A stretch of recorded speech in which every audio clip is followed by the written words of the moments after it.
Shalom, salam sejahtera bagi kita semuanya. Apa kabar saudara pada hari ini?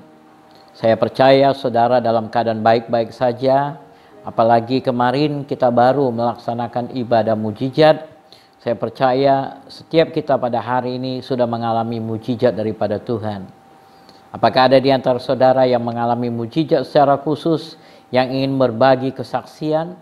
Saudara bisa sampaikan di bawah kolom komentar. Dan pada hari ini saya mau kembali menekankan apa yang saya sampaikan kemarin, tetapi dengan lebih terperinci lagi dari poin ke poin yang saya bagikan kepada saudara kemarin. Apa yang kita baca kemarin tentang peristiwa di dalam Lukas pasal yang ke-8, tentang bagaimana angin ribut diredakan. Dari kemarin kita berbicara dari poin-poin yang pertama yang mau saya bagikan kepada saudara adalah bahwa Tuhan selalu memberikan tujuan hidup kepada kita. Kita melihat bagaimana Yesus mengajak murid-muridnya untuk pergi. Di dalam pasal 8 Lukas ayat 22 dikatakan, pada suatu hari Yesus naik ke dalam perahu bersama-sama dengan murid-muridnya, dan ia berkata kepada mereka, marilah kita bertolak ke seberang danau. Lalu bertolaklah mereka. Yesus tidak pernah mengajak kita melakukan sesuatu tanpa memberikan visi kepada kita. Dia selalu memberikan tujuan hidup, tujuan perjalanan kita dengan jelas. Mujizat hanya bisa terjadi dalam kehidupan kita ketika kita memiliki tujuan hidup yang jelas. Kalau kita berada di dalam jalur yang tepat, maka kita akan mengalami mujizat-mujizat dalam hidup kita, kemenangan demi kemenangan di dalam hidup kita. Yesus katakan, marilah kita pergi ke seberang danau. Seberang danau.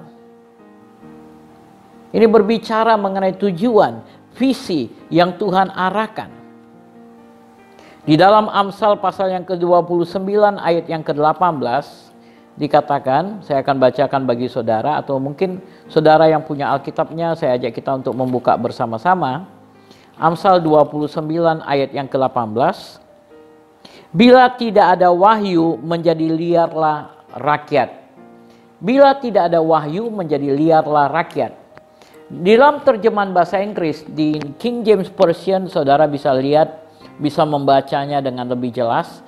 Berbunyi seperti ini. If there is no vision, the people will perish. Kalau tidak ada visi, maka umatku akan binasa. Itu kalau kita terjemahkan dari bahasa Inggris secara langsung. If there is no vision, my people will be perish. Harus ada visi. Kalau tidak ada visi, maka kita menjadi binasa. Penting sekali ada visi di dalam kehidupan kita. Berjalan kemanapun kita pergi, harus berjalan dengan visi. Apapun yang kita lakukan, kita harus memastikan kita memiliki visi. Bahkan di dalam pelayanan yang mau kita kerjakan, kita harus pastikan ada visi yang Tuhan berikan kepada kita. Paulus katakan di dalam 1 Korintus pasal yang ke-9, 1 Korintus pasal yang ke-9 ayat yang ke-26, sebab itu aku tidak berlari tanpa tujuan, dan aku bukan petinju yang sembarangan saja memukul. Dia katakan, aku tidak berlari tanpa tujuan. Aku tidak berlari tanpa tujuan. Penting sekali untuk kita memiliki tujuan. Ketika kita memiliki tujuan, mengetahui tujuan, kemana kita akan pergi, maka dengan mudah kita akan mengarahkan setiur kita, roda kita, untuk berjalan menuju kepada tujuan itu. Di dalam Hakim-Hakim pasal yang ke-17 ayat yang ke-6, Hakim-Hakim pasal yang ke-17 ayat yang ke-6, mari kita lihat.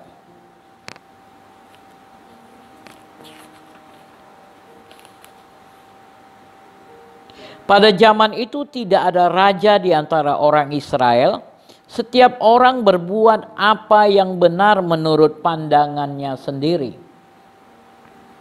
Ketika tidak ada visi, maka inilah yang akan terjadi. Yaitu setiap orang akan berbuat apa yang benar menurut pandangannya sendiri. Maka menjadi seperti berada di Texas katanya. Barbar. Semua masing-masing suka-suka hati. Tapi ketika ada visi, pemimpin yang Tuhan berikan visi, ada tujuan hidup, maka dengan mudah kita mengarahkan kapal kita. Dengan mudah kita akan mengarahkan perjalanan hidup kita. Hidup kita itu menjadi lebih mudah, lebih gampang. Haleluya. Di dalam kitab Habakuk, pernah dengar kitab Habakuk? Haleluya. Firman Tuhan katakan di dalam Habakuk pasal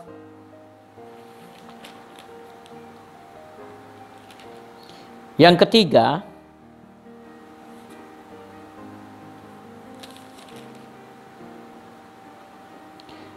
Nabi Habakuk ini adalah seorang nabi, di mana Tuhan memberikan kepada dia suatu visi, suatu rencana, apa yang harus dilakukan, bagaimana berjalan. Kita akan lihat mulai dari pasal yang kedua, Habakuk pasal yang kedua. Aku mau berdiri di tempat pengintaianku dan berdiri tegak di menara. Aku mau meninjau dan menantikan apa yang akan difirmankannya kepadaku dan apa yang akan dijawabnya atas pengaduanku. Lalu Tuhan menjawab aku demikian, tuliskanlah penglihatan itu dan ukirkanlah itu pada loh-loh supaya orang sambil lalu dapat membacanya. Sebab penglihatan itu masih menanti saatnya, tetapi ia bersegera menuju kesudahannya dengan tidak menipu. Apabila berlambat-lambat, nantikanlah itu, sebab itu sungguh-sungguh akan datang dan tidak akan bertangguh. Bagaimana Nabi Habakuk ini berdoa untuk satu kebutuhan yang sangat diperlukan kepada bangsa itu. Dan Tuhan memberikan penglihatan kepada dia tentang apa yang harus dilakukan. Dan di dalam penglihatan itu berisi visi. Kata yang dipakai di sini penglihatan bicara mengenai revelation, vision, pewahyuan, visi. Dan apa yang harus kita kerjakan dengan visi yang kita dapat? Visi itu harus kita tuliskan. Di ayat 2 dikatakan, tuliskanlah penglihatan itu dan ukirkanlah itu pada loh-loh supaya orang sambil lalu dapat membacanya. Karena seringkali Tuhan memberikan visi kepada kita, tetapi kemudian setelah beberapa waktu lamanya kita lupa dengan visi tersebut. Sehingga kita tidak lagi berada melakukan apa yang Tuhan perintahkan, tetapi kita sudah melakukan sesuatu yang lain. Itu sebabnya firman Tuhan katakan, tuliskanlah penglihatan itu. Tuliskanlah visi itu. Ukirkanlah itu pada loh-loh. Tuliskan. Supaya orang sambil lalu dapat membacanya. Sekilas pun orang lihat, orang bisa mengetahui, oh ini visinya. Jelas visinya. Itu sebabnya di gereja biasanya ditaruh visi itu dengan jelas di depan. Dan sampai hari ini juga masih ada. Tapi kemarin karena dekorasi-dekorasi Natal, untuk sementara kata panitia Natal itu ditutup dulu. Tapi visi itu masih tetap ada di situ. Apa yang Tuhan mau kerjakan kepada kita. Apa yang Tuhan mau kerjakan melalui kita. Apa yang dibutuhkan untuk kota ini. Apa yang dibutuhkan untuk bangsa ini. Tuhan berikan itu kepada kita. Untuk umum, dengan adanya gereja, Tuhan berbicara kepada gembala. Tuhan membuat gembala itu menjadi supir yang membawa jemaatnya menuju pencapaian tujuan yang Tuhan mau kerjakan bagi gereja Elim dan bagi seluruh jemaat gereja Elim. Ada visi yang Tuhan berikan. Dan Tuhan katakan tuliskanlah itu. supaya sambil lalu orang dapat membacanya. Setiap kali kita melihat itu, kita diingatkan, oh ya, ini visi. Saya harus berjalan di sini. Saya harus berada di sini. Maka ketika visi ini engkau pegang teguh, dengan gampang arah kapalmu dengan pasti engkau bisa arahkan. Tidak khawatir bakal tersesat. Tidak khawatir bakal dibawa entah kemana.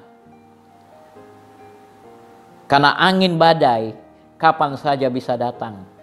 Dan ketika angin badai itu datang, bisa-bisa kapal kita sudah pergi ke tempat yang lain. Visi itu menjadi seperti kompas, penunjuk arah kepada kita. Sehingga kita tidak mudah tersesat, kita tidak mudah dialihkan.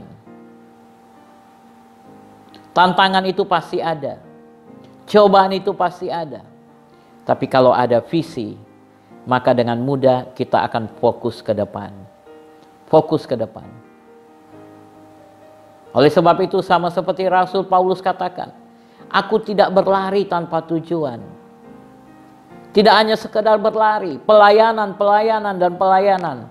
Atau bekerja dan bekerja. Tanpa ada pencapaian tertentu. Tanpa ada tujuan-tujuan. Dan sebagaimana moto kita, we help you. Kami menolong Anda to fulfill your destiny. Untuk mencapai tujuan hidupmu. Maka gereja Elim ini membantu saudara untuk mencapai tujuan hidup saudara. Dengan visi yang besar. Menampung semua visi-visi saudara. Dan bersama-sama dalam sebuah kapal yang besar. Kita membawa setiap jemaat di tempat ini mencapai tujuan hidupnya. Ketika tujuan hidup itu jelas, maka engkau lihat kemenangan demi kemenangan akan menjadi milikmu. Engkau akan berbahagia, hidupmu akan penuh sukacita. Engkau akan tiba di seberang dengan selamat. Walaupun mungkin angin badai datang, tetapi dengan pasti saya bisa katakan, kapalmu akan tiba dengan selamat di seberang. Kiranya Tuhan memberkati saudara. Mari kita berdoa. Bapa yang baik, kami sudah mendengarkan firman-Mu. Firman-Mu berkuasa, firman-Mu luar biasa, dan firman-Mu mengerjakan apapun yang Kau katakan. Oleh sebab itu, biarlah setiap kami pada hari ini yang belajar kebenaran firman-Mu, mendapatkan visi Tuhan bagi hidup kami. Sehingga perjalanan hidup kami menjadi terarah. Dan kami boleh sampai dengan selamat di tujuan hidup kami. Dan bersukacita menerima mahkota yang Kau persiapkan bagi kami semua. Dan melalui hidup kami, nama Tuhan dipermuliakan. Terima kasih Bapa. Kami bersyukur untuk saat ini. Biarlah nama-Mu ditinggikan dan diagungkan senantiasa. Di dalam nama Yesus kami berdoa. Amin, amin. Kiranya Tuhan memberkati saudara. Stay safe, tetap semangat, and God bless you. Shalom.